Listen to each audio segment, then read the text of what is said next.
Iphasi lisalinga ukuhlumisa umnotho ngemva kokuqubuka kwengogwana iCovid-19. Ngaphange khethu iSewula Afrika kunye neNarha ezibomakhelwana, iMozambique bazibophelele ekuqiniseni ubudlelwano bezepolitiki nomnotho ebevele bukhona phakathi kweNarha embilezi. Umengameli uCyril Ramaphosa kunye nomengameli weMozambique uFilipe Nyusi bahlangene namhlanje ePitori bazokukhuthaza ukusebenzisana kweNarha embilezi. Bazokusebenzisana kezepolitiki, zokuvikela nezokuphepha, zomnotho kunye nezokuthuthukiswa komphakathi. Endabeni ye-Eskom yokubogaboga nakufanele iphakele igezi, uRamaphosa ukhuthaza ukuqakatheka kongezelela ukusebenzisana neMozambique naziza kwezamandla.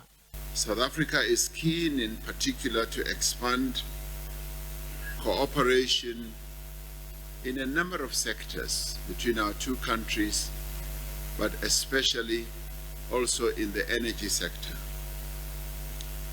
Mozambique is endowed with significant volumes of natural gas.